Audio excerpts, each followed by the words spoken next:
நடிகர் சூரி அவர்களை பேச அழைக்கிறோம். எல்லாருக்கும் வணக்கம்.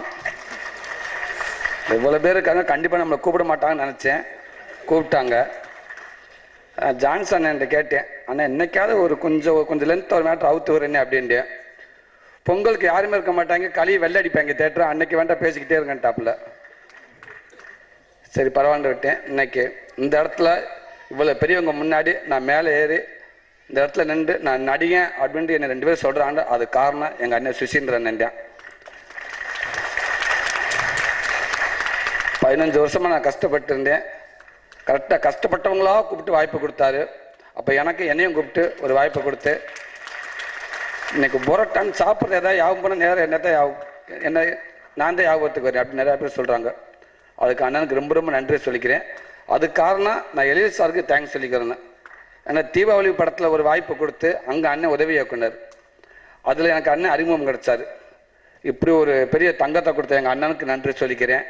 அந்த வாய்ப்பு அதுக்கப்புறம் போகாமல் என்னை கையை பிடிச்சி கொண்டு வந்த எங்கள் அண்ணன் சமுத்திரகனி அண்ணன், பாண்டியராஜ் அண்ணன், சசிகுமார் அண்ணன், பிரபாகர் அண்ணன், இன்னும் வாய்ப்பு கொடுத்த அத்தனை இயக்குநர்கள் எல்லாத்துக்கும் நான் இந்த இடத்துல இருந்து ரொம்ப ரொம்ப நன்றியை சொல்லிக்கிறேன். பாரதி ராஜா சாருக்கு இன்னைக்கு வருவார். ஒரு மிகப்பெரிய ஒரு மறக்க முடியாத ஒரு அனுபவம் நடந்துச்சு எனக்கு. தாஜ்மஹால் படம் அவங்க ஷூட்டிங் போகிறப்ப 98 அந்த விஷயத்தை இன்னைக்கு சொல்லிப்பலான்னு நினச்சேன். சார் வரல அப்படின்ட்டாங்க. போச்சேடான்னு சொல்லிட்டு நைட்டு படுக்கிலேருந்து அந்த விஷயத்தை யோசிச்சுக்கிட்டே வந்தேன். யோசிச்சு ரெடி பண்ணிட்டு இருந்தேன். அப்போ காரில் ஏறினோடனே ஒரு 2 வரி மறந்து வச்சு, கோடம்பக்கம் தாண்டின்னு ஒரு 4 வரி மறந்து வச்சு, சத்யன் கிட்ட வந்தோடனே டிரைவரை கேட்டேன். அந்த என்ன சொன்னேன், அவன் என்ன சார் நேற்று பேட்டை அங்கே வாங்கிட்டு சட்டர் யோ அதல்லடா இது. இப்போ பாரதிராஜா சாரை பற்றி நான் பேசி இதை மட்டும் வண்டி நம்பர் சொன்னீங்க சார், அதை நான் கேட்பேன் எடுத்து விடு அப்படின்ட்டு. இப்போ அவன்கிட்ட கேட்க வாய்ப்பே இல்லை, மொத்தமும் மறந்து போச்சு.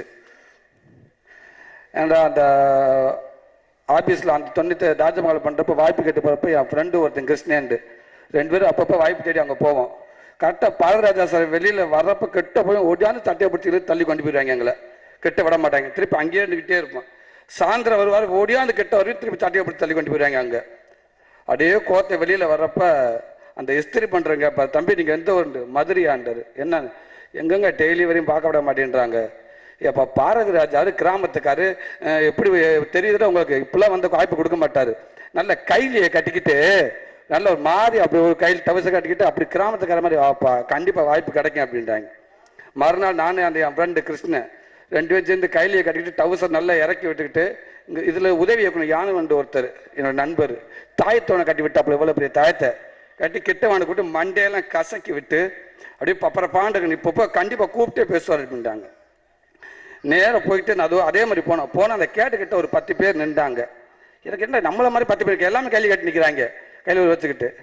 அப்போ என்னடா அப்படின்னு டவுட்டு. என்னன்னா அதுக்கு முதல் நாள் என்ன நடந்திருக்குன்னா, அந்த பக்கத்தில் அந்த பேப்பர் பொறுக்கிறவங்க வராங்கல்ல போகிற ஒரு மாதிரி அவர் அங்கே பையை தூக்கிட்டு அவங்க எல்லாம் வந்திருக்காங்க. அந்த கம்பெனிக்குள்ளே இந்த கழட்டி வச்சல காரு டயரை தூக்கிட்டு போயிட்டாங்க. பஞ்சர் பார்க்க வச்ச டயரை தூக்கிட்டு போயிட்டாங்களாம். இப்போ அந்த அசோசியேஷன் எல்லாரும் தேடிக்க யார் யார் அந்த இந்த மாதிரி இந்த பேப்பர் பொறுக்கிறவங்க டெய்லி கிட்ட வர்றாங்க. அவங்க தாங்கண்டு சரி நாளைக்கு வந்தாங்கன்னா அவங்கள யாரும் அப்படியே பேச்சு கொடுத்துக்கிட்டே நிப்பாட்டி வைக்க பிடிச்சி போடுவோம்னு இருக்காங்க. என் கெட்ட நேரம் மறுநாள் நானும் போறேன். அவங்க எல்லாம் நிற்கிறாங்க. நானும் உள்ளே போய் சேர்ந்துட்டேன். நான் போனேன். நீங்கள் அதான் சார் நீர் அப்படின்னு நில்லுங்க சரியா இப்போ வந்துடுவாங்க பார்க்கலாம் சரி சொல்லிட்டு இந்த பக்கம் கிருஷ்ணன் என்ற கை விடுப்பான் அப்படின்ட்டு அப்படியே நிற்கிறான். கரெக்டாக ஒரு அப்படி அங்கேருந்து ஒரு இந்த இதில் வச்சுட்டு போன் அடிச்சாங்க. சார் வந்துட்டாங்க வாங்காண்டாங்க. அங்கேருந்து அவங்க விடாத புரிஞ்சுடாட்டாங்க. ஓடியாந்த நிற்கிறவங்க எல்லாம் அந்த லோக்கல் பசங்க சென்னை பசங்க அடிச்சு தட்டி விட்டு கிளம்பிட்டாங்க. எங்களுக்கு ஒன்றும் புரியல. வந்தோன்னே கையில் குச்சி எடுத்து என் ஃப்ரெண்டு கிருஷ்ணனுக்கு ஒன்று வச்சேன். படாது வச்சோட நான் ஓட ஆரம்பிச்சிட்டேன். 2 பேரும் ஓடணும்னா நாங்கள் எங்கெல்லாம் போய் ஒழிகிறோமோ அங்கேயே தான் வந்து அவங்களும் ஒழிகிறாங்க.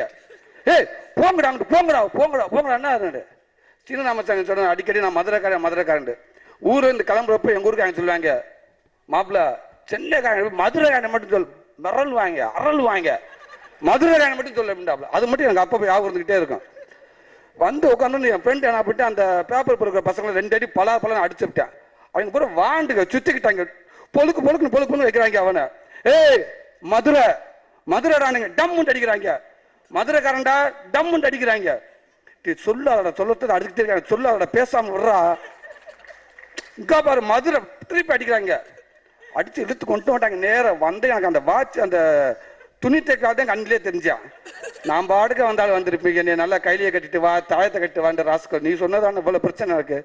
அப்புறம் அந்த டிரைவர் ஒருத்தர் சேகரன் ஒருத்தர், அவர் வந்து என்ன அண்ணன் இந்த மாதிரி வாய்ப்பு தேடி வந்தோம்னே, இப்படிலாம் வந்தால் வாய்ப்பு எடுக்குன்னு சொன்னாங்க. எங்கள் நேரங்கள் இவன் எவனை டேரை தேடி போயிருக்கேன், நான் வந்து சிக்கிக்கிட்டேன், கையெழுத்து கும்பு நாங்கள் இல்லைன்னு சொல்லி அப்புறம் கூப்பிட்டு உள்ளே கூப்பிட்டு டீலாம் கொடுத்து அனுப்பிச்சி விட்டாங்க. அதுக்கப்புறம் அங்கிட்டு போகவும் கிடையாது. இதுக்கு 50க்கு அயன் பாச காணாமல் நம்மளை பிடிப்பாங்க, எதை காணாமல் நம்மளை தான் பிடிப்பாங்க, வேணாம்லாண்டு. அதுக்கப்புறம் அண்ணன் வாய்ப்பு கொடுத்து ஃபஸ்ட் நாள் ஷூட்டிங் முதல் சார் நடிக்க போகிறப்ப பாரதிராஜா சார் அந்த ஸ்ட்ரெச்சரில் படுத்துருப்பார், அவரை தள்ளிட்டு போகிற மாதிரி நானும் விஷால் சார் அப்படியே பார்த்தேன். தொட்டு அவருக்கு தெரியல, யாருன்னு சாருக்கு தெரியாது. சண்டாலா எப்பேற்பட்ட மனுஷன், இந்த மனுஷனை பார்க்க போறதுக்கு என்ன விரட்டு என்ன அடி அப்படின்னு அப்படியே அவருக்கு தெரியாமல் அப்படியே அந்த காலை அப்படி தொட்டு அப்படி கும்பிட்டுக்கிட்டேன். கொடுத்து வச்சுக்க இன்னைக்கு இந்த இடத்துக்கு நான் வர்றதுக்குண்டு. அதை இன்னைக்கு சொல்லாமல் வந்து எங்கள் சார் வராமல் போயிட்டாரு. சந்தோஷம். எனக்கு இப்படி வாய்ப்பு கொடுத்த எல்லாத்துக்கும் நன்றி. நான் விஷால் சார் வந்து ஹீரோவை மட்டும் முதல்ல அந்த படத்தை தயாரிச்சிருக்காங்க. அந்த படம் மிகப்பெரிய வெற்றின்னு நிறையா படம் விஷால் சார் எடுத்துக்கிட்டே இருக்காங்க. அதில் அவர் ஹீரோவை நடிக்கிறாருலேயே சூரி கண்டிப்பாக இருக்கணும்னு அவர் நினைக்கணும். அந்த மாதிரி அப்புறம் விழா நாயகன் எங்கள் இமான் அண்ணன், டோனி மாதிரி பேட்டை எடுத்தாருன்னு வெற்றி தான்ற மாதிரி அண்ணன் கீப்போட தொட்டாலுமே அது வெற்றி தான். தொடர் நாயகன், விழா நாயகன், வெற்றி நாயகன் எல்லாமே அண்ணனுக்கே கொடுக்கலாம். சமீபத்தில் போல எல்லா பாட்டும் ஹிட் ஆகிட்டு இருக்குது. ஸோ அண்ணனும் இந்த படத்து மூலமாக அண்ணன் நிறையா படம் இப்படி ஒரு வெற்றி பாடம் கொடுத்துக்கிட்டே இருக்குன்னு சொல்லி நான் வேண்டிக்கிறேன். ரொம்ப நன்றி.